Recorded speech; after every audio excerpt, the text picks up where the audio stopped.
Hey everybody, what's happening? Robert Phoenix here tonight with the live stream under a bit of a different set of circumstances. You can see there's like some things going on in the background, know what I'm saying? So I'm going to be playing with this configuration here for the next couple of weeks. Essentially what I'm doing is I'm standing up, which is hopefully going to add to some of the energy that I can bring to what we discuss here. But also because, you know, I've got this cool phoenix behind me, which I think needs to kind of be, you know, more in the picture a little bit. What do you think? I think so. And because I have a creaky back, so I have found that standing is actually much better for it. How is everyone? What a weird time we're living in. Am I right? A lot of stuff to decode. We're going to go through the planets tonight, as we always do every week. We look at where they are. I've got a few charts that are set and ready to go for us to look at. We'll probably try to keep this around an hour tonight, you know, but you never know how these things go. I mean, sometimes I can be taken away by a wave and a whim, and the next thing you know, we're 90 minutes deep into this thing. So today we are officially in the first day of Mercury Retrograde. How's it feel? Are you feeling it yet? I am. I definitely am. How much do I want to share? How personal do I want to get? In the service of astrology, perhaps it's important for me to share from a personal level. I'm sure many of you out there are or have been single parents. It's not an easy job. You know, I always hear about these couples where, oh yeah, we get along great. Sometimes we go on vacation with each other's families. I'm like, what, do you belong to some kind of swinger circle or something? Is that what's going on here? Because I haven't experienced it. And then I do run across people who don't experience that either. Like, that's not their thing, right? They go through hardships just like everybody else. I'm going to try to lower the boom and kind of raise the mic. How's that? We're working it out here. Hopefully the levels are good. It's better, isn't it? Okay, so single parent, working it out with the other side. Not always easy, especially when we are dialectically opposed on many different topics, essential aspects for raising a child. So people ask me, well, why did you get married? Didn't you look at the chart? Well, there's reasons why I got married, which I don't really want to get into. Looking at the chart, didn't have much time. I was in Las Vegas. But I knew what her sun sign was. And I knew some of her planets. And by George, they sure lined up in the sweet spot in my chart. Her sun Venus in my 5th house. Right? Muy romantico. And then moon Saturn in my 7th house. I knew she had moon in Gemini. I didn't know she had Saturn in Gemini. Guess I should have looked under the hood. So that's how that went. You know, it was just kind of on a roll. It was one of these things, and one thing led to another, and it was strange in terms of the timing and the synchronicities, and you know how these things go sometimes, right? Well, I was also, you know, a little bit older, than she was at the time. And she was about to go through her Saturn return. And let's just say I'd been through mine a while back. So I thought, hey, this is great, you know. She's going to go through her Saturn return, getting married and settling down is all going to be part of that Saturn. And it was, really it was. It happened that way. But there were, you know, skeletons in the closet. And, you know, we both had a few, and they were banging around. And by the time we got to the 7-year cycle, which is where the relationship gets renewed, and of course there's a new cycle of Saturn, the Saturn square, for her at that time, and it was not happening. It's not happening. And Saturn was going through her 12th house. It was a big deal, right? The 12th house Saturn transit is one of the biggest deals in astrology. I mean, you're basically, so she went through her Saturn return up in the 10th house, and then eventually Saturn swung into her 12th house, you know, 6 years later. 7 years later, it was in the heat of the Saturn return, 7th house, dealing with Virgoan issues around health and purity and, of course, Virgoan people. And that Saturn transit of the 12th house, it's a clearinghouse. It takes 30 years to get there. And when it gets there, it's basically going through the bardo of the chart. Like whatever you've stored up for 30 years, it goes into the 12th house. It's like a holodeck. And so you got to face your stuff when Saturn goes to the 12th house. If you've got a Saturn 12th house transit right now in Sagittarius, it's a very important transit. You're dealing with spiritual authenticity. You know, finding your own space, what's important to you, how do you practice this notion of God and divinity and righteousness and truth at a deep level? How do you connect with your soul so you can have a long-term and informed dialogue with your soul as Saturn goes to the 12th house, Sagittarius? And then there's the rebirth, which is the Saturn on the ascendant moment, and everything gets reset for the individual. And I was part of that reset. And that's what happened. And that's life. Life happens. And, you know, we have to deal with pieces of other people in our lives that we may not be familiar with, or clearly they haven't been on the surface when we met them. So that's how that happened. So today I was supposed to get my kid, per agreement, via email. And let's just say it didn't happen. Didn't happen. Talk about a Mercury retrograde. I was a little disappointed. But here's where it gets really cool, okay?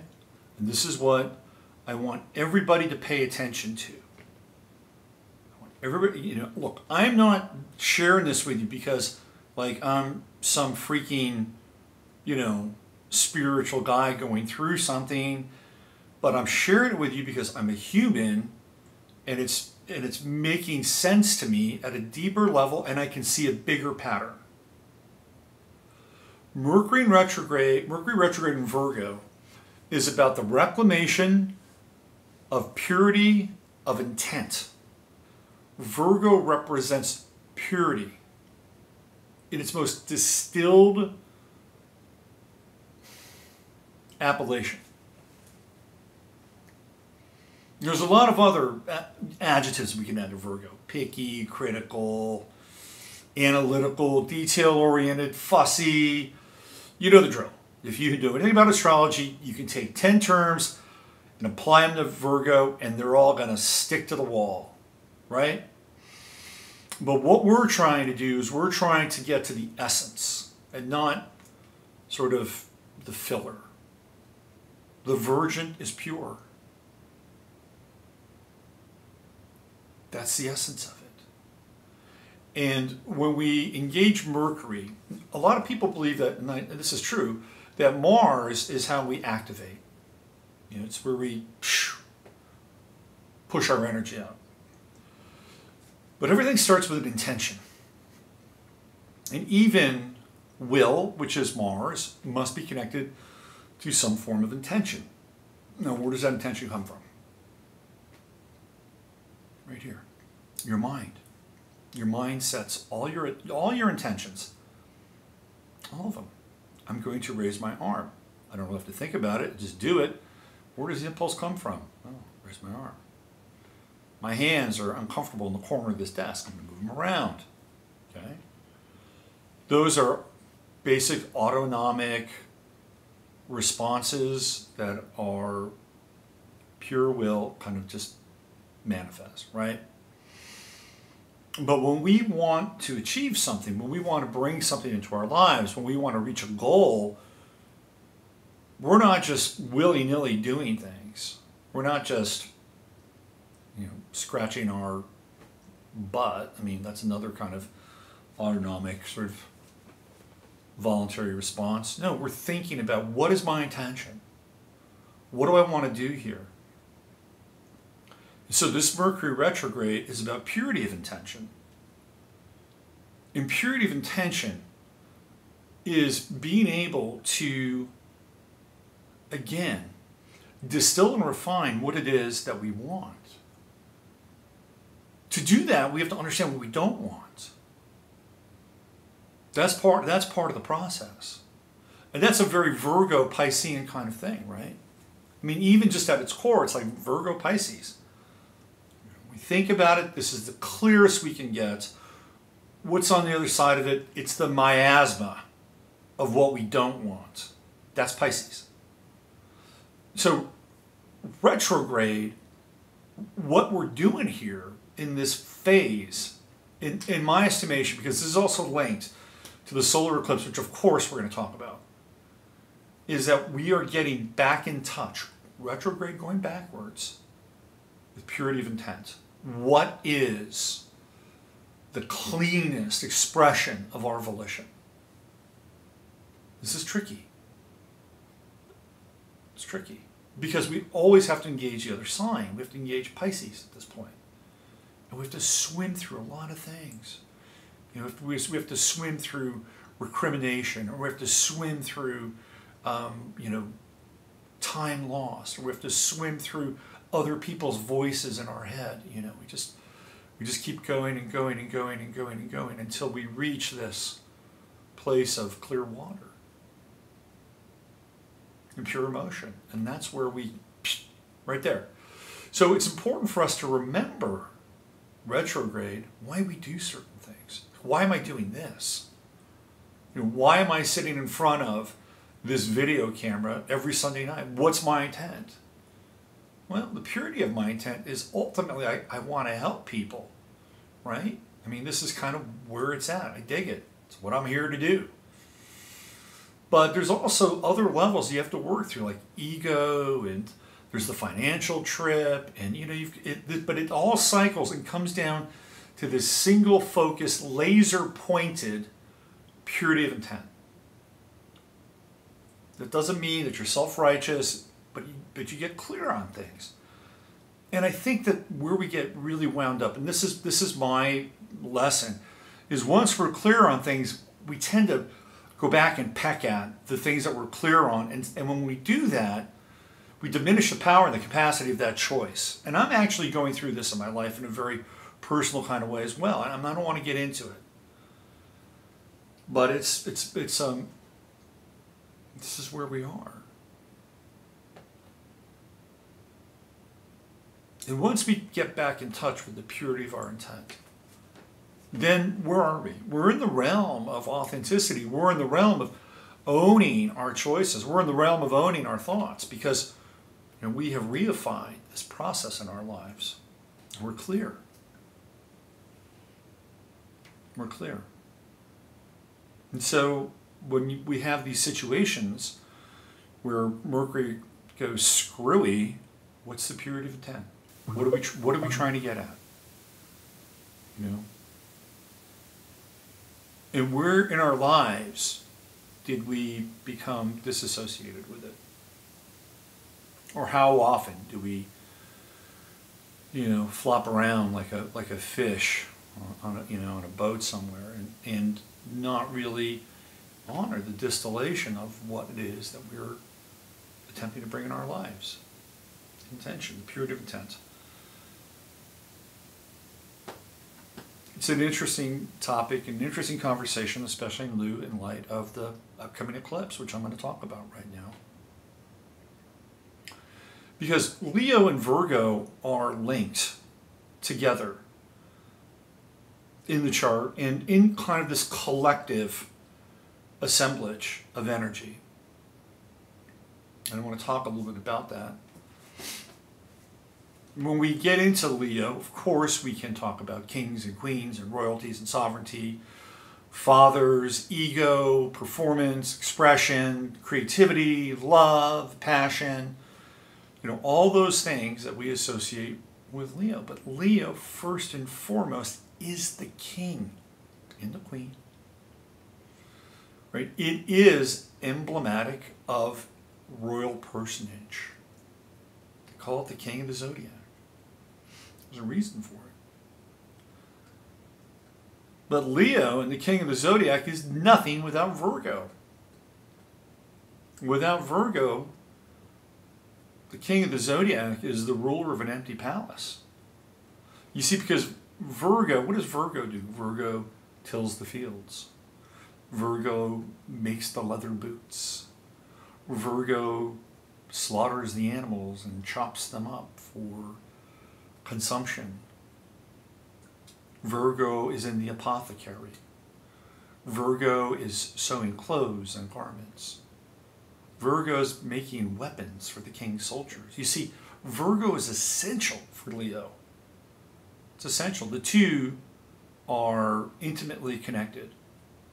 And Virgo needs the direction. It needs the direction to theoretically serve. What? Are we going to have another visitation? Is that what's going on? Last time she was in this place, there was that, whatever that thing was. It was weird. Anyway, we'll see what happens tonight. But the two are symbiotic. They need one another. They have to have this relationship. Virgo needs the direction. Leo says, hey, do this, do this, do this. Virgo says, okay, I'll do it, right? And without Virgo, Leo's nothing. And to some degree, without Leo, Virgo doesn't really kind of exist either. So what are we talking about here from an operating standpoint? Well, if the mind, or Mercury in Virgo, which is in its own sign, is about purity of intent, we have to engage the heart. And that's where we get into this discussion about the eclipse and the heart. And I know that we've talked a lot about Trump, and we'll talk a little bit more about the United States tonight. I'm actually going to take a bit of a different tack, and I'm going to put up the progress chart of the United States, which is very interesting, extremely interesting. We'll look at that tonight, and I'll show you where the eclipse is going to be on the progress chart.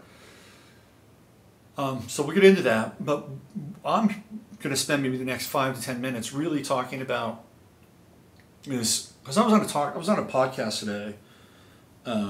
I think it's called Last Train to Crazy Town or Last Exit to Crazy Town. I'll put it up on the website as soon as it goes up. Sarah Allen, who's a really creative and interesting woman, has just exploded with this podcast. She's getting like 12,000, 13,000 people listening to her podcast. And she's only done like 9.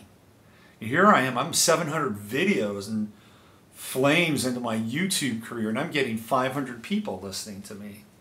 It's kind of mind-blowing. I thought about that today. And I just realized that I'm fringy. I'm just not a mainstream kind of entity. That's really the only way I can sort of describe what it is or why it is that, my numbers are really pedestrian. But it's okay. It's okay. So we get back to this whole idea around Leo in the heart. And one of the things that I talked about, again, just drawn from the playbook, personal playbook, when I was a freshman in high school, I went out for the baseball team. And instead of going out for the position I really loved and was actually pretty good at, which was shortstop, I didn't believe myself. I didn't have the heart. And so I said, okay, I'm going to go play right field. I'm going to outthink everybody. See, this was Virgo detached from the heart, Leo. I'm going to outthink everybody. I'm going to go play right field because nobody wants to play right field. I'll go out there, I'll kick ass, and they'll put me in. And I'll be the right fielder. Because I didn't believe in myself as a shortstop. They were really good players at shortstop. But I didn't have the heart. And this is a really difficult thing for me to say. I didn't have the heart to go out there and go after something that I really love. And years later, when I was in my 20s, I figured this out. It was really a difficult kind of look back in the rearview mirror. And this is why we have kids. And this is what I've been doing my best to instill in my son to the best degree that I can. But this is what I'm talking about. This is when this eclipse occurs, what happens is that the sun, Leo, right, is blacked out for a brief period of time. Brief period of time. Now, some people say that this is a reset, that this is an emotional reset, that this is a reset for our entire being, maybe a reset for the entire country, maybe a reset for the entire world. But I think at the bare minimum, it's a look into your heart. And where is it that when that sun's light for a brief period of time, and even now, these energies, right, they're accruing, they're accelerating. What have you given up? Where are you kind of on the love spectrum? Where are you in the heart spectrum? Because until we blow the candle out, this game isn't over. It's just not. So there's the potential, real potential, with this eclipse to really come in contact with the things that are really important and that we really, really, truly love. And we toss around the word love like, just love, it's all love. Just love, love, love, love, love, love. And it's become cheapened in a lot of ways. We've drained the potency, we've drained the commitment, we've drained the feeling and the intensity out of love. We've homogenized it and made it a slogan for a new age, a tepid new age that is being promoted as some kind of belief system for a world order that's yet to come. And in so doing, we've robbed it of its potency. And even in my own life, I still am dealing with that what is it? That piece, the nucleus of love. So this eclipse really has the power to bring it home, right? Bring it home into the chamber of the heart and really about what you love, what's important to you. Add that with Virgo, purity of intent, and here we have the head and the heart. Now we can say that the opposite sign, Aquarius, is the head, and that's true to a large degree, right? Mercury in Aquarius is exalted, but Virgo is in its, Mercury, right, is in its own, Virgo is in its own sign, or Mercury is in its own sign in Virgo. So that's the head. And then we have the heart. So here we are with this Mercury retrograde and the eclipse coalescing, coming together, and offering this opportunity for purity, intent, and the breaking open of the heart in a lot of ways. It's difficult, man. I mean, look, what happened to us when we were kids, and what happened to our dreams, and where did we let go, or maybe where did we hold on too long because we didn't want to face a broken heart. These are all pieces that are coming at us. And one of the things that I talked with Sarah about, she said, well, I'd fallen into the Prince of Darkness mode and was talking about like the big picture stuff. She's like, whoa, this is all about solutions and, dispelling the darkness and creative interplay. I'm like, okay, that's fine. We can go there and do that. That's fine. And one of the things that I really sort of clicked in with her is the notion of the child within, which is also very Leo-like. And sort of the resurrection of our innocence through the process of imagination. And she asked, well, what can we do? I said, well, you can be imaginative with this eclipse. You can draw it. You can paint it. You can write about it. You could sing about it. You could do a video blog about it, right? Because it needs to be creative. And when we were children, most of us, right around my age, tended to be spontaneous and creative and playful and spirited, and we got in trouble. And all of those things have just been completely, pressed out of our expression. I mean, I still see some of it. And what I see a lot of is kids on cell phones, addicted to the screen. I could drive around my son's neighborhood for probably about an hour or two, and there may be small groups of kids playing in yards or on the street, but it's not like it was 35, 40 years ago, where kids would go outside, they'd play football until the sun went down, and when football season was over, we'd be playing basketball in somebody's driveway until the sun went down. I mean, and I'm not saying it was better. I'm just telling you that there was a different kind of, you'd go outside and you'd go looking for people, and maybe you'd see somebody that you weren't really great friends with, but hey, it was better than maybe being alone, and you could hang out, you could ride a bike, you could do something. Now there's play dates. Things are set up via text message. This is what I'm talking about. It's this spontaneous energy that is connected to Leo and being a child. It's all part of it. It's all part of it. And if we're going to get through these times, which are not easy times, we're going to need every single tool at our disposal, trust me. So let's get into yesterday and what happened in Charlottesville. People were asking me, what do you think is going to happen? And I could have predicted this. In fact, I kind of did. So we had this rally for the alt-right and identitarians. And I got to tell you, there are some really mind-blowing things going on. Really, really mind-blowing things. And one of the things that's happening is that there is a major pushback, like I've never seen before, on the status quo, the quote-unquote deep state, the quote-unquote controllers, the banking system, the people who are invested in writing laws and creating more and more restrictions around information and truth. People are waking up. They're waking up. It's the bottom line.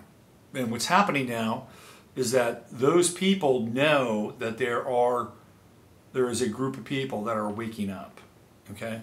Now, I'm going to, I gave you 31 minutes of really kind of heartfelt, universal message. Okay?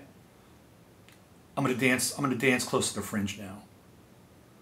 So what's happened over the course of the last 60 years, say 60 years, 55 years, since Kennedy died, really. That was 1963, so we're talking, 54 years now. Is that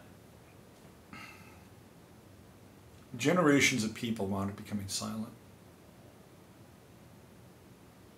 for a number of reasons. And the outliers of that generation kind of woke up over the course of the last couple of years. And what happened was that Trump was a catalyst. It was a catalyst. He gave people permission to untie their tongues at the ballot box, and maybe even to some degree within their own families. And these are people who, the buzzword here, theoretically, these people are racists, right? They've been hiding their racism for years. And now Trump has given them, this grand permission to be blatantly racist. That's really not the case. No, it's not the case. What the case is that there are people who are tired of being told what to think, what to do, and ultimately what is not only socially respectable, but it is now socially responsible that if you don't fall in to a certain type of group think, that you'll be, number one, ostracized from your family, from your groups, from your community. You could lose your job. This is very serious. I mean, we are on the precipice of 1984, George Orwell, mind crime, thought crime, mind control. We are at the gates of that right now.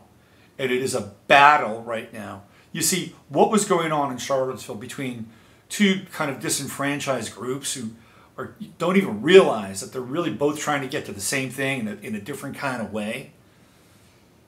What was really going on there is that there is this movement towards saying no.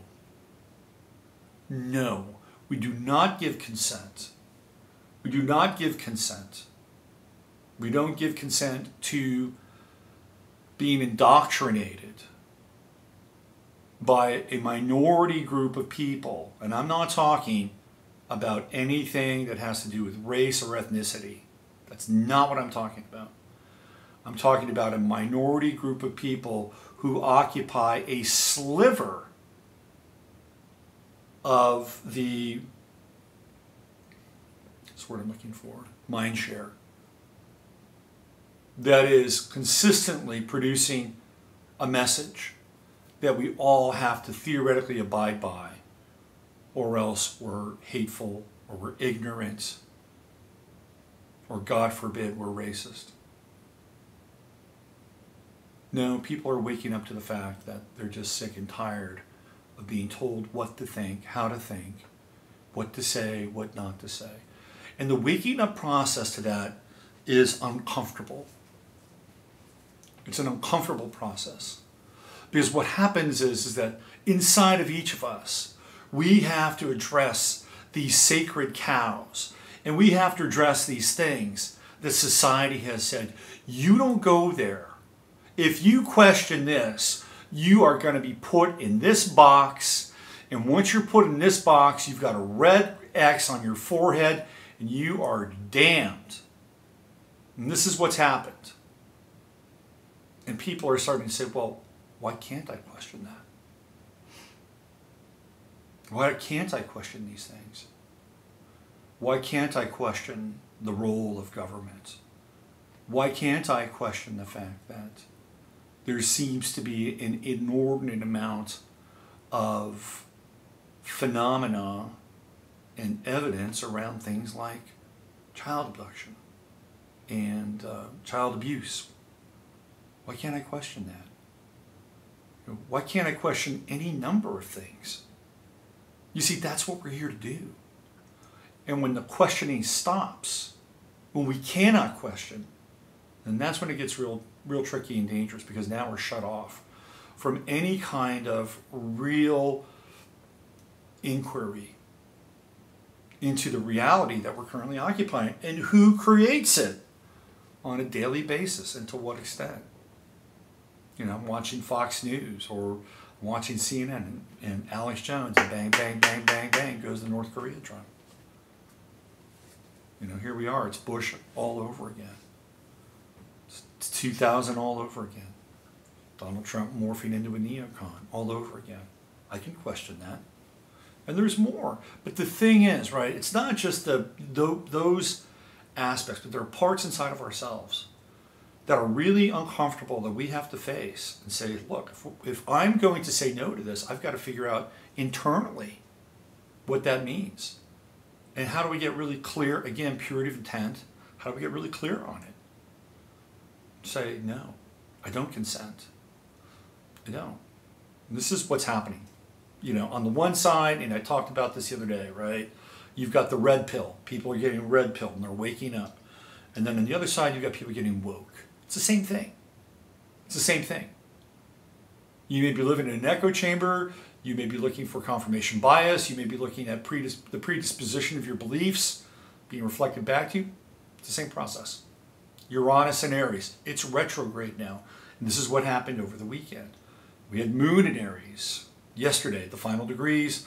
You know, the heavy part of that demonstration went down with the Moon in Aries, conjunct Uranus in Aries, and it was in opposition for most of the weekend with Jupiter in Libra. Remember, Jupiter in Libra, the expansion, right, of the right and the left, good and evil, the black and the white, trying to find some kind of balance, and everybody on both sides is pushing for the expansion of justice and righteousness, right? This is what's happening with Jupiter in Libra.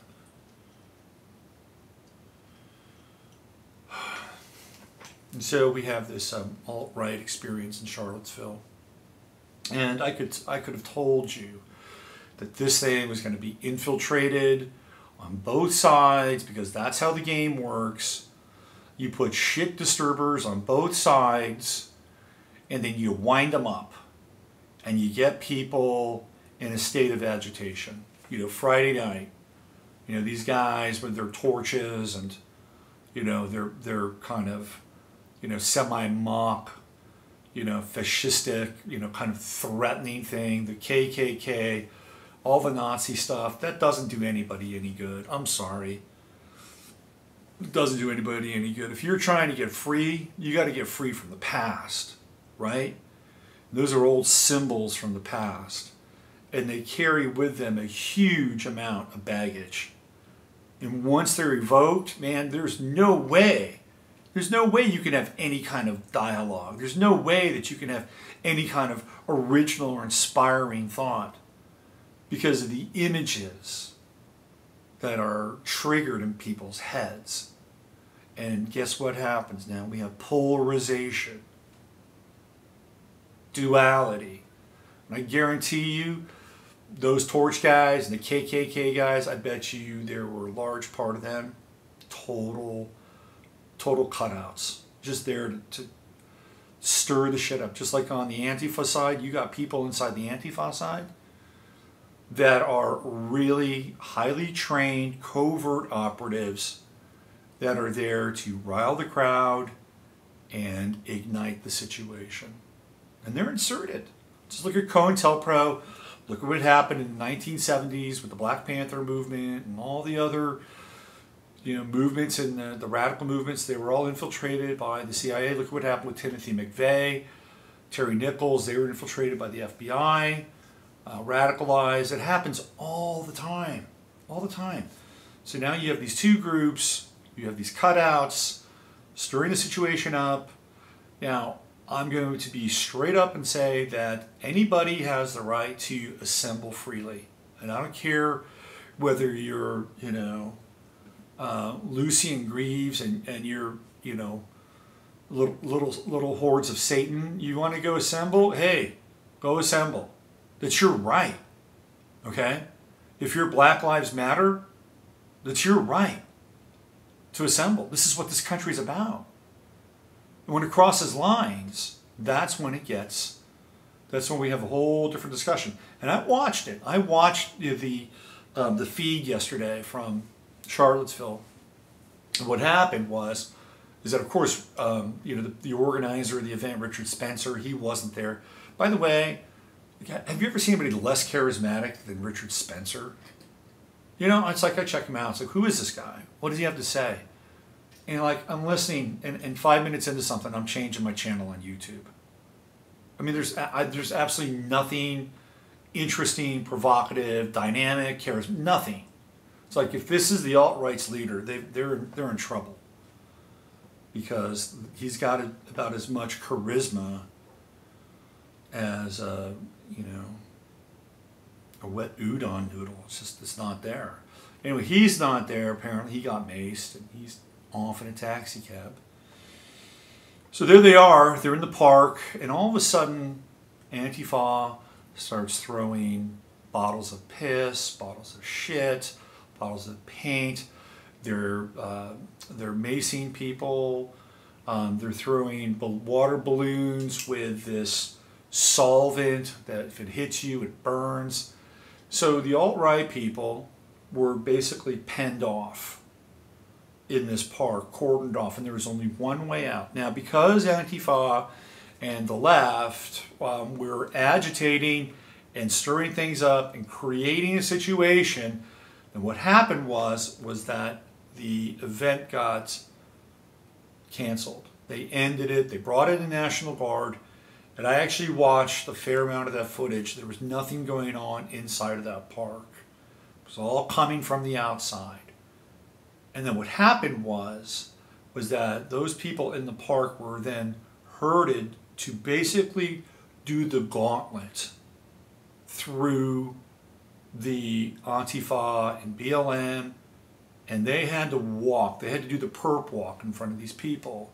It was all planned. It was all staged. And of course, there's anger, there's humiliation, there's tempers flaring. Really, the most responsible thing to do was for the police department and for the National Guard to keep the two groups separated, and instead of having the alt-right do the perp walk, have them go out the other side and basically lead them to safety so they didn't have to put up with whatever it is that they were having to put up with from the side of the Antifa side, right?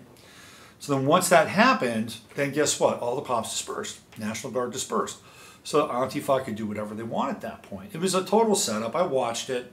Total setup. And then you have this 20-year-old guy who knows what's going on in his brain decide that he wants to go use his car as a weapon, and of course completely fucks up free speech and the right to assemble moving forward. You know, it's you know, the optics, you know, they're not great, right? They're just terrible. You know, are they the same optics as the guy who was pissed off at Steve Scalise and shot him and two other people? Well, sure, they're the same optics. Problem is, Steve Scalise didn't die. If Steve Scalise died, well, we're having a very different discussion. And it's just the way it is. I'm not saying that was, you know, hey, wouldn't that be great if Steve Scalise died? Okay. No, it's not it. We have 3 people die. It's terrible. It's terrible. And getting back to this whole notion of, you know, Leo, all those people were kids at one point in time. They were all children. And I looked at a lot of them and they were still children. You know, and they were still, you know, deeply enmeshed in some kind of very innocent, to some degree, projection of what they thought was right. But they were kids at one point in time, and that park was a playground. And I guarantee you, you know, they would have played together. Maybe some of them would have gotten into a fight, probably would have been broken up. And hopefully that's a message that we'll get through the eclipse. You know, that there's a lot of wounded children. And I think they're all turning their attention in the wrong direction, to be quite honest with you. It would have been a very interesting moment in time if somebody could have galvanized the left and the right in that moment and turned their attention towards the police and turned their attention towards the National Guard. Oh boy, wouldn't that have been interesting? And I'm not saying to take them on, but boy, wouldn't that have flipped their script a little bit? This is what we need, to be honest with you. We don't need more division. We don't need more separation. We need people joining together to understand what's going on. Unfortunately, a lot of people have to work through some stuff to get there. All right, 47 minutes in. Shall we get to some astrology? Let's do that. And by the way, I am not condoning anything that happened in that park yesterday to any of the people that got injured or hurt or died. I do not condone it at all. Violence is not the way to go. It's just not the way to go. All right, here we go. I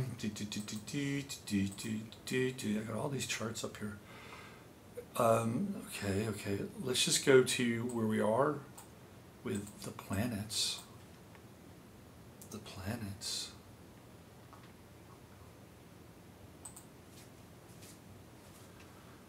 Just going to do a quick riff here, a little roll call, then we're going to get into some charts.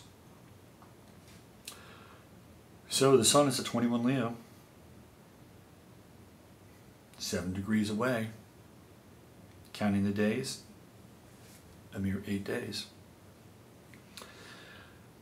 Moon is in Taurus, 9 degrees. You're starting the week off with the moon in Taurus, and we're headed towards dissemination, and of course the new moon on the eclipse a week from now. So we're going to have a moon sun square tomorrow, and I love the moon in Taurus. It's a great place for the moon. It's rich, it's earthy, it's curvy. You know, it's feminine. It's there's a lot of good things about the moon in Taurus. Squaring the sun, that's people, trying to express themselves on an emotional level in a way that can be really intractable, because we're talking about fixed signs, right? 2 fixed signs. So this is a tricky kind of my way or the highway sort of emotional challenge to start the week. But both sides, I mean, Leo enjoys luxury almost as much as Taurus. Maybe part of the trick here at the beginning of the week is about getting motivated. Just a quick question: what motivates you in your life? Just think about what motivates you. Is it money? Is it status? Is it comfort? Is it routine? What motivates you? Anyway, with the moon sun square in Taurus, Leo, you get to ask yourself some of those questions, because moon in Taurus kind of likes to lay around a little bit. You know what I'm saying? Squaring the sun in Leo, which is, hey, get moving. Get moving. The sun's shining. Mercury is in Virgo, which we talked about, retrograde. I'm not going to spend a lot of time on that. We got into that. Venus is in Cancer at 15 degrees. So later tomorrow, we're going to have that Moon Venus sextile. Should be lovely. Like tomorrow night, if you can manage to somehow luxuriate a little bit, maybe with a loved one, partner. If you can manage to do that and treat yourself to a nice meal or a hot tub or something really, really good, I'd highly recommend it. You'll catch a nice, sensual, loving, caring wave, let's put it that way, with the Moon Venus sextile. And here we got Mars coming right behind Venus at 15 Leo, so Mars is now decidedly in that second decan. And of course we know that that's Sagittarius, and a lot of pride, athletes speaking their mind with a Mars 15 degree Leo, second decan. LeBron James, decided to play the role of social critic about Charlottesville and take Trump to task and yada, yada, yada. Mr. Illuminati himself does not understand the game. Oh, he may think he does. He doesn't understand the game, though. He just doesn't. I like LeBron. I think he's an amazing basketball player. And, a lot of these guys can be real pariahs. And LeBron has actually never really gotten in any serious trouble. He's had to deal with his ego, whatever. I mean, he's an athlete. This is what they have to do. I don't necessarily have an issue with LeBron. I don't think he's a bad guy. But I also don't think he thinks he knows as much as he knows. Let's put it that way. We got Saturn here. Oh, Jupiter, Libra, 18 degrees. So we've got a Mars, Jupiter sextile. Jupiter expanding Mars. There's some, the expansion of passion. Again, adding fuel to that folk, the scales of, everybody trying to balance it all out, and the scales of justice, and expanding their their overarching need to have some form of vindication. Mars is propelling it along as well. It's adding fuel to that. Combustion, right? Fire and air. Here's Saturn coming right in there at 21 degrees. So yesterday we had a grand trine with the sun, the moon at some point. I'm not quite sure exactly when, but it was in that grand trine, and Saturn. It's a lot of fire. It's a hell of a lot of fire. And didn't really help, did it? Not really. Uranus retrograde, Aries 28 degrees. So we're going to have that Jupiter-Uranus opposition coming in September. That's going to be very brief, short-lived, but it's going to happen. And I think that's going to be the height in a lot of ways of this kind of intensity where, you know, the need for justice, whether it's social justice or whether it's personal justice, whatever it is, you know, it's going to be really catalyzed with that Uranus opposition. It's September, end of September. Maybe it's that 23rd date that everybody's kind of rattling around. We've got Neptune and Pisces at 13 degrees. When we get into the chart of the United States tonight, the progressed chart, we're going to take a look at Neptune. Pluto in Capricorn, 17 degrees. And that's retrograde, going backwards. Man, I can't wait till Pluto gets out of like 17, 18, 19. Oh, man. It's just hanging around these kind of last degrees in the teens. And my progressed ascendant is like, I think it's 17 Capricorn. So I've had Pluto on my progressed ascendant for the last, 5 years. It has not been fun. Let me tell you, I can't wait till it gets off my progressed ascendant. The intensity of Pluto on your progressed ascendant. Just doing my best to anchor it. Okay. True node, there we go. 24 degrees Leo coming up, you know, on the eclipse, of course. The nodes represent the ascending and the descending plane of the moon. So they'll play a large role in the eclipse on the 21st at 28 degrees. And then Chiron at 28 Pisces.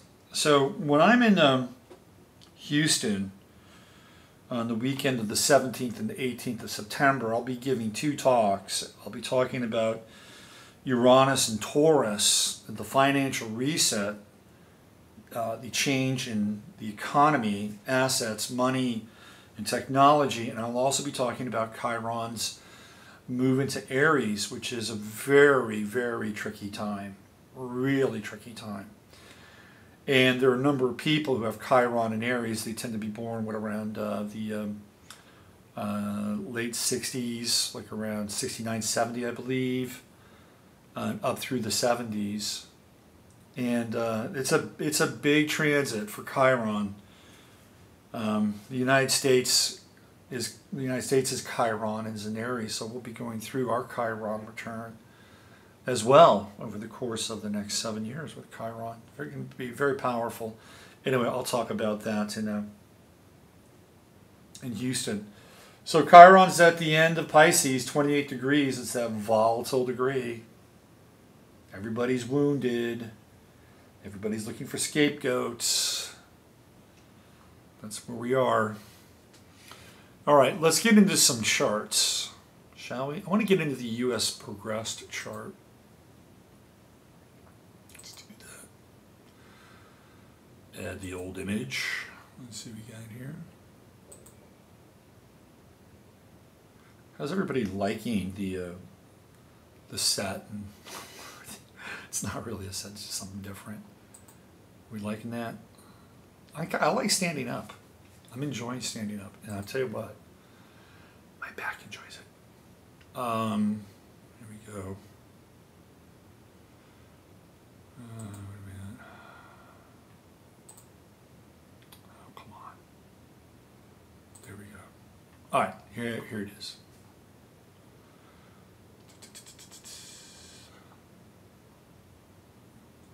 There it is.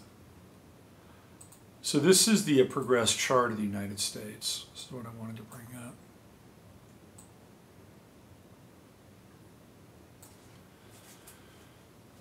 So what's interesting about the chart, and maybe I'll try to expand it a little bit more. I'll just put it over me. How's that? Look at the ascendant of the progressed chart of the United States. It's 1 Virgo, which means the solar eclipse is going to take place on the progressed ascendant of this country. This adds another layer, doesn't it? There's Mike Pence's Pluto. It's right on the ascendant of the progressed chart.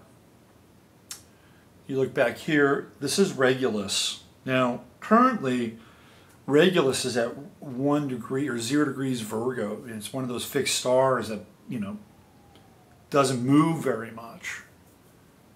But it did not long ago, and it went from Leo to Virgo. We've talked about that before, that this whole idea of Leo and rulers and kings and the plutocracy is going away. You know, with Regulus and Virgo, it's more about the people. It's more about, you know, the proletariat to some degree. It's about the people in the flyover states. It's about the people who are just doing their best to get by. This is what Regulus and Virgo is. It's the people in general, 0 degrees. But there it is. There's the eclipse taking place right on the ascendant and right just off of Regulus, which I think is at 27, if I'm not mistaken. So the eclipse, this is the progressed version of Regulus. But it doesn't matter. Regulus is right there at 1 degree. Not in the progressed chart, but transiting. It's right there on the U.S. ascendant. This is very powerful stuff, boys and girls. I also wanted to draw attention to the sun in Pisces. And it's at 12 degrees Pisces. And where's Neptune been for like the last 2 years, almost 3 years? Neptune's been conjuncting the U.S. sun. So it's really interesting when we talk about things like leaks. You know, because leaks are associated with what? I mean, you can have a leak in an air mattress, but we usually associate leaks with water, don't we? Like something is leaking. You know, like a thermos is leaking, or the water bed is leaking, or the boat is leaking, right? I mean, we associate leaks with water. And so here we have progressed sun at 12 degrees with Neptune conjunct the progressed sun. Of course we're going to have that discussion around leaks. Of course we will. You know, we see up at the top of the chart, the 10th house, this is progressed Uranus in Gemini squaring the U.S. sun. Now in the progressed chart, or in a progressed chart, you want really tight orbs. You know, especially on the transits, 1 to 2 degree orbs on those transits. And here Uranus is at, where are we? 7. So it's a wide square, and it actually has kind of more import in the transits to the progressed than the actual progressed chart itself. But, you know, when we get a Uranus square sun, and we get that Uranus in Gemini, what are we talking about? We're talking about duality. And it's right at the top of the chart. It's the 10th house. So it's, it's disturbing. It's radical. It's revolutionary. And I would say that the United States sun is in a particularly weak place. in the progress chart. And I think because it's in the 7th house, you know, when Obama said, hey, we're going to lead from behind, that's like Sun in Pisces in the 7th house. You know, I would say that the American century in many ways is over, and probably has been for a while, but it's clear with Sun in Pisces in the 7th house. If anything, with the Sun in Pisces, we should be working on building partnerships around peace versus diffusing our energy. There's also this interesting square going on because we've got the moon in Sagittarius. So transiting Saturn has been very close to the progressed moon in Sagittarius. And I believe, if I'm not mistaken, the progressed moon in Sagittarius is very close to Trump's own moon in Sagittarius. So there's another kind of bullet point that reaffirms why Trump was elected. It's right there in the 4th house of the progressed U.S. chart. That's where his moon is. He connected with people's emotions. He connected with 4th house emotions, which are all about nurturing, building, continuity. The 4th house is Cancer's house. It looks back. It's not like Capricorn. Capricorn looks forward. So we get into Cancer. We get into things like sentimentality and nostalgia. But also, you know, there's that moon in Sag in the 4th house. And Sag wants to be what? Truthful, right? It wants to be sovereign. It wants to be honest. It wants to, you know, have an emotional experience that is congruent with some kind of higher mandate. That's the moon in Sagittarius. So there it is in the 4th house of the progressed chart. So you have a lot of self-righteous people at this point in time with moon in Sagittarius in a lot of ways. But it's also this sense that people want to emote. They want to emote. Now the moon is in trine with Venus, which is actually not a bad thing, but it's also in square with the sun. And so what we have here is the solar function of the U.S. chart, which is sort of this, to some degree, I'm going to place the Sun and Saturn in positions of authority inside the chart. Because we look at the Sun being the sovereign place of the chart, that's what the individual is. Saturn represents the kind of hierarchical relationships to authority and long-term power and the acquisition of power. That's Saturn. But here we see the moon squaring off against the sun. And we see this to some degree, you know, we're dealing with a mutable energy. Like, can we trust? Can we trust this, you know, solar manifestation of the government, or, you know, what the sun in the chart represents in Pisces? Is it trustworthy? This is what's going on with that moon-sun square. It also represents this clash between the masculine and the feminine in a lot of ways. And I believe here with moon in Sagittarius, you know, the feminine might be a bit stronger than that sun in Pisces. It's an interesting dynamic. The progressed moon will change in, what, about a year? So it's going to go into Capricorn. It's going to be real interesting when the progressed moon goes into Capricorn. And I don't know if Saturn will conjunct the progressed moon, but it'll be close. Certainly we've had Saturn crossing the progressed moon already. And then there's the moon squaring Neptune. And even sort of the times where we think we might be right, we might have a righteous stance, we always have to kind of reassess it with that Neptune square to the moon. The Neptune piece here also has to do, in my estimation, with addiction. And, you know, we get into those Neptunian kinds of dialogues, you know, addiction comes along with it. And, you know, there's a sickness, I think, in the emotional body of America right now with that Moon-Neptune square. And it's also the other thing with the Moon-Neptune square, it's like overcompensating. This is what happens when we get into like Moon-Neptune square. Any square, we tend to overcompensate. But Neptune squares, oh, it's okay. Oh, it's okay. Let's forgive them. Oh, let's forgive him. Oh, you know, this is like, it's almost like sort of this, you know, synthetic kind of emotion that's drummed up. Yeah, what do they call it? Virtue signaling. There we go. That's the Neptune moon square. It's the ultimate virtue signal. We've got a Mars-Venus opposition, and that does not bode well between the relationships between the sexes. We have Venus in Aries, strong women. We have Mars in Libra, poetic men, opposing one another. Isn't that interesting? Right, all there in the good old progress chart. But there's Jupiter, there's Sirius, there's the true node, all in Cancer, in the 11th house, where we can all get together and hang out and have a really neat group. I think that one of the things that we should do is we should have a progressive barbecue across the country.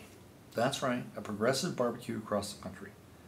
I think we have to have one day where we have to have a barbecue with every week for 1 week, right? Every day for 1 week, we have to have a barbecue in a different neighborhood with a different family for 1 week. I think if we did that, it could be really interesting, don't you? The week of the progressive barbecue based on the progress chart. The progress barbecue chart. Here it is. Cancer. Everybody loves barbecue. Am I right? I mean, even if you're like a vegan or a vegetarian, can't you just like barbecue some, I don't know, seitan or tempeh or something like that? Grill some veggies. Why not? Well, I just wanted to show you that eclipse right there on the ascendant. Has the potential to really change the country, not only from Trump's perspective, but also from the progress chart's perspective as well. All right, why don't we get into a few more charts tonight and kind of wrap this bad boy up. Let's do this. No, I don't want to remove that. I want to remove this. Yes. Okay. All right, so I'm going to put up a picture, which is what I normally do. I'm going to do that. And I'm going to put up the chart that goes along with it. Here we go. Let's do this. Let's do this.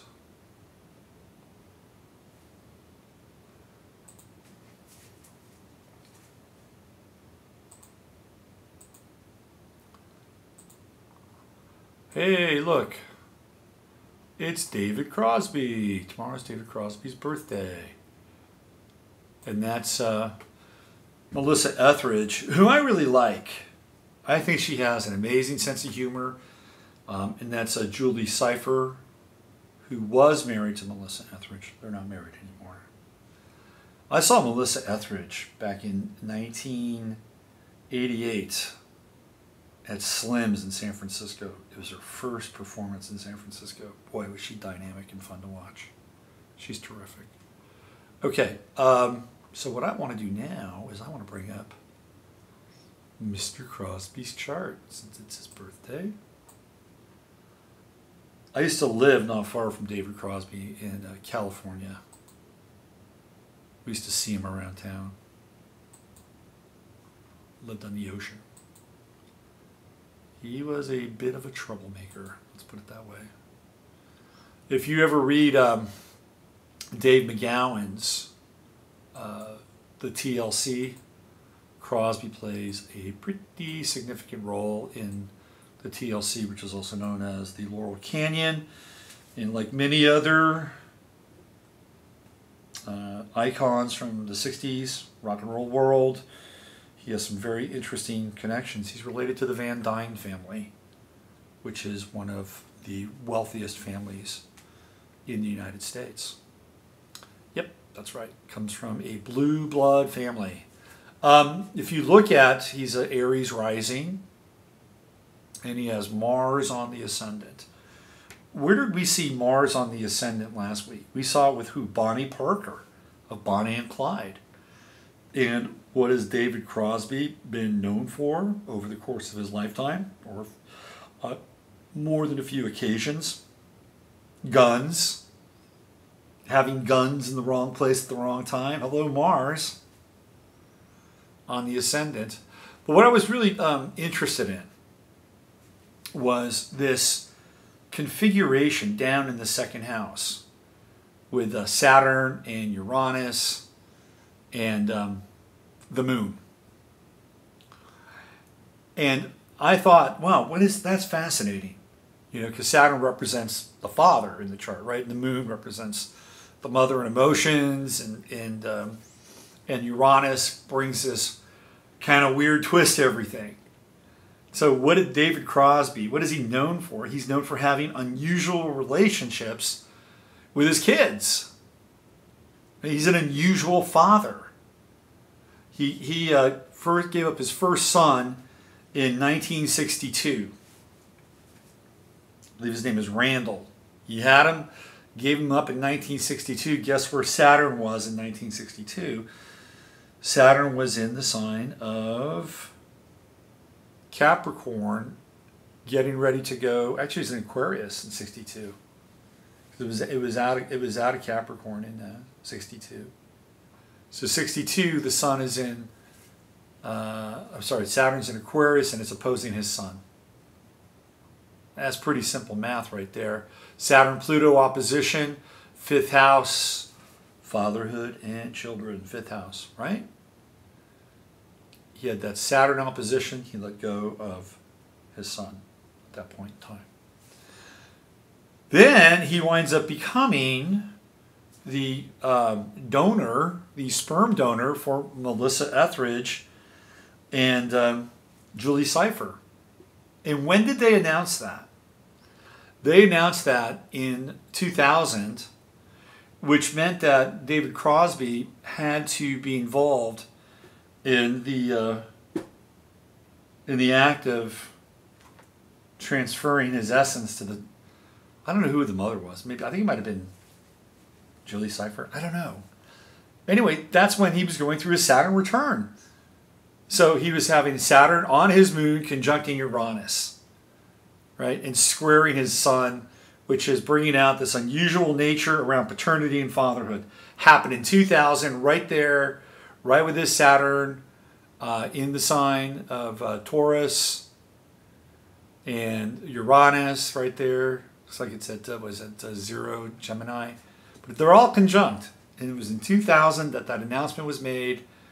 Saturn conjunct Saturn, Saturn conjunct the moon, motherhood, unusual maternity. Hello, isn't astrology beautiful? I love it.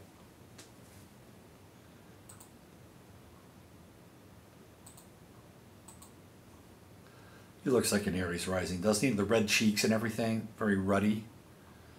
Mr. Ruddy Man. Okay, let's do another chart. Yes, I'm going to remove the image. Let me go to, here we go. This guy, when I was growing up, was such a huge influence on me. I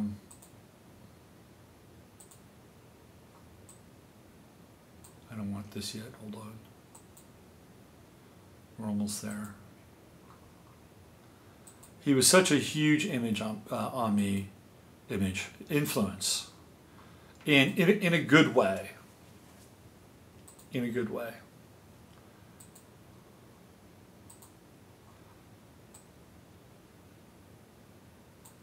That's Mark Fidrich.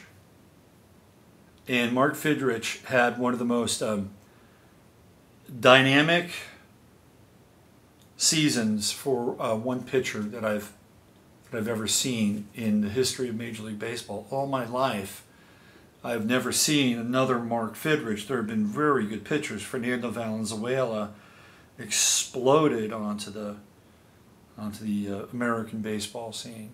Vida Blue was tremendous when I was, 12 years old. He was electric. But there was nobody, and there will never be another Mark Fidrich. And you can see the Leo mane, the big hair beneath the cap, because he's a Leo. Tomorrow is Mark Fidrich's birthday. And Mark Fidrich was so dynamic that he made it to the cover of the Rolling Stone. I mean, look at the cover space he's sharing. Keith Richard, Mark Fidrich, Loretta Lynn, Freddie Mercury. Mark Fidrich was a rock star pitching for the Detroit Tigers. He used to talk to the ball. He talked to the ball. He had the most extreme mannerisms. He was probably borderline OCD, but I'll tell you what, he channeled enthusiasm and a love for the game I have never seen since America fell in love with Mark Fidrich in 1976. This is the 100-year anniversary of the country, and Fidrich grabbed the country by storm, and he epitomized sort of this feel-good exuberance and this innocence and this youth and this ability to throw a baseball in a ridiculous fashion. Unfortunately, his career was cut short. He had a knee injury which ruined his throwing motion. And he never achieved the same kind of spectacular status. He won 19 games in the summer of 1976.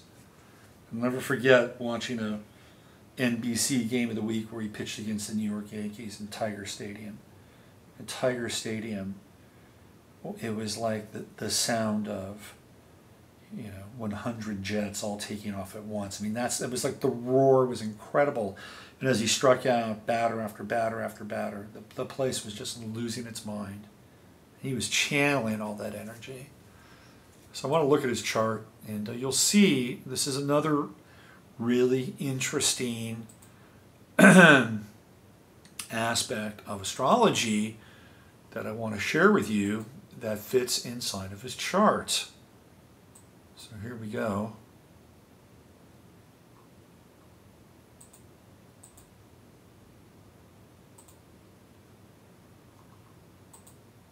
Okay, so here's the chart of the bird. Look where his sun and Mercury and Pluto are. Look at that. 10th house, sun conjunct midheaven. It's a wide conjunction, but sun conjunct midheaven, Mercury conjunct midheaven, Pluto in the 10th house, all in Leo. And guess where Saturn was in the summer of 1976? It was at the top of his chart. It was conjuncting Mercury. It was conjuncting his sun and conjuncting Pluto. Saturn was at a peak in his chart and in his life. And after the summer of 1976, Saturn would wind up descending from the top of his chart. And it was almost as if it would be the crest of his star with Saturn on the midheaven. Now Saturn, when it transits the 10th house, represents a peak, a total peak.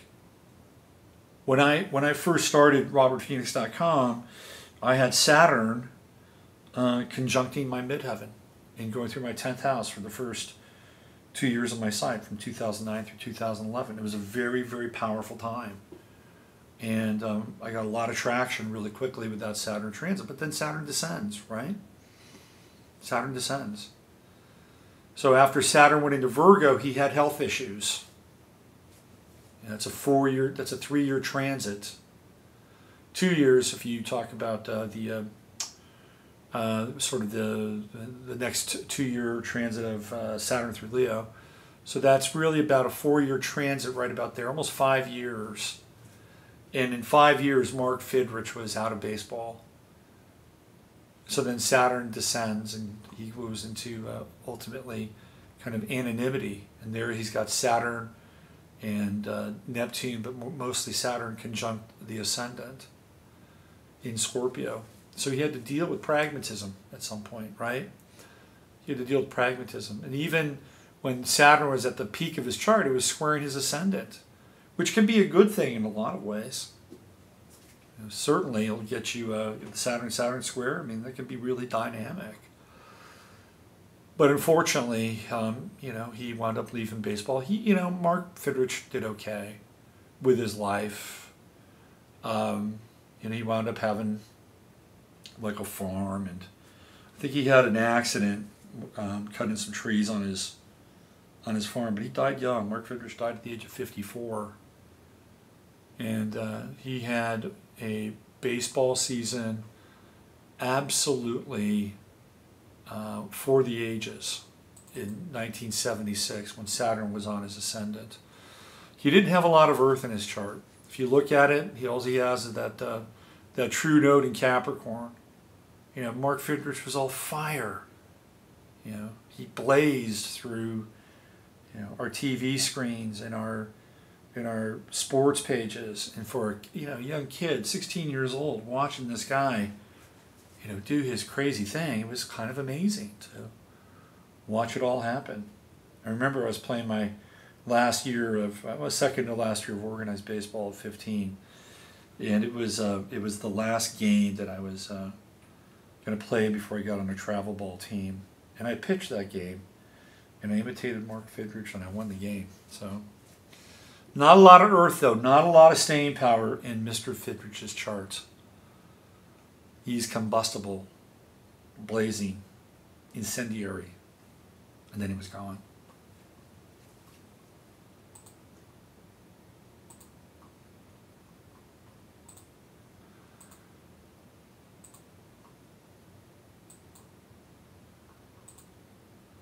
Okay. We have one last chart tonight, and it's a tabloid chart. Maybe if I put this in my search, or put some tags in here about Ben Affleck astrology, I'll get thousands of people coming. I'm going to whore myself out right now, and I'm going to do Ben Affleck's chart. How's that? It's his birthday. Why not? But before I bring up the chart, of course, I'm going to bring up the image. And here she is, or he is. Now, there are people, some of these people on YouTube are really interesting and funny. Like there's this guy named Mr. E, and he breaks down, women that are men and men that are women. And I think you could take a look at Ben Affleck's new girlfriend, and I bet you if Mr. E hasn't done a video on her yet, probably a good chance he will. And she looks very masculine, let's put it that way. And he always has funny names for like his, like this would be, her name was Lindsay, I think Shookus, is that her name? He'd call like Snookus or something like that, like, you know what I mean? Like get one over. All right, so let's do his chart. I'm not going to spend a lot of time on it, but I just want to show you something that's interesting.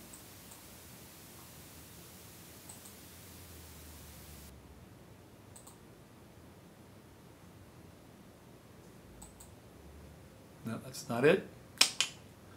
Hold on a second. Where is it? Oh, right here. Okay. That's it. Yes. No. Cancel. Okay. All right, so here's his chart. So there are two things that are coming up for me in this chart. Number one, he's been going through the Saturn opposition, which happens at 44. The Saturn opposition is one of the, it's another powerful aspect of Saturn. It happens at 44, right? So we're talking another 7-year cycle. And then what? So with Saturn, or 7-year cycle of Saturn.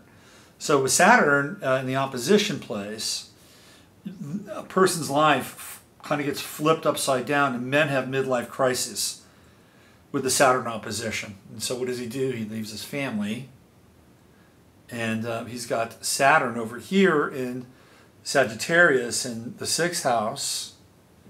So it has something to do with his work in some ways. But he's got this Saturn in Gemini, which is, Gemini is a restless sign. Even Saturn in Gemini tends to be restless. So, Ben Affleck is one of these guys that has a restless soul. That's my sense with Saturn in Gemini in the 12th house. So he winds up, completely flipping his family situation, and not only his situation, but her situation too, since, she's a new mother, and she's married to this guy named Miller, who they're both connected to Saturday Night Live and some shows on NBC. I think who's the other guy on NBC? Is it Kimmel? No, Jimmy Fallon.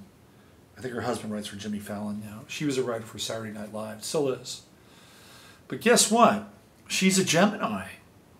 So where's her sun? It's in his 12th house.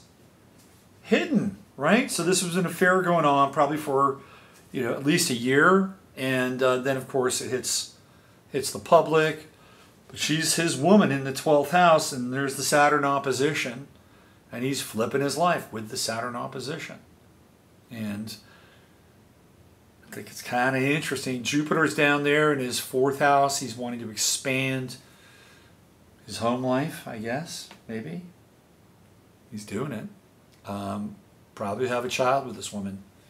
Or perhaps another person will then provide them with a child. I don't know. Look, the world is crazy, okay?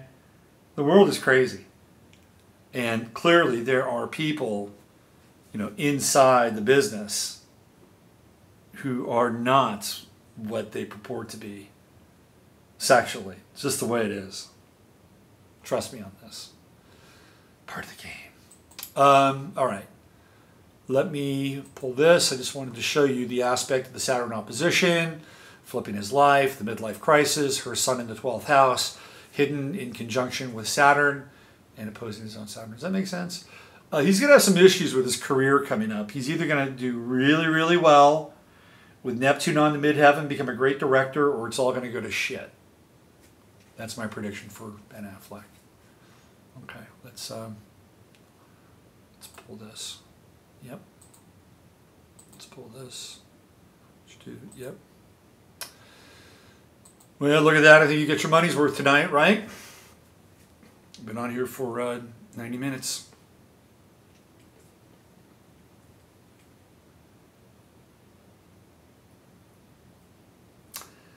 Yes, indeed. We'll be back tomorrow. I'll get into more of the thing on Charlottesville tomorrow. I didn't want to spend too much time on it. I didn't want to kind of rant. It's not really what this show is about. So tomorrow, I'll get into it a bit more if you're interested. And I'll try to get down and get into some uncomfortable truths, which is the way it is. Because that's the time we're living in. In a time when Google and YouTube and Facebook are more than ready to censor alternative thought, alternative speech, as we look closer and closer and closer into the heart of darkness, which is a country and a world where we cannot debate, we cannot have the free exchange of ideas, we cannot question the system. This is the nightmare reality that George Orwell warned us about.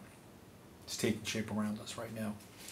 All right, let me just check in with, which is what I do at the end of the night here. Just check in, see how the live stream is going. And stream health is good.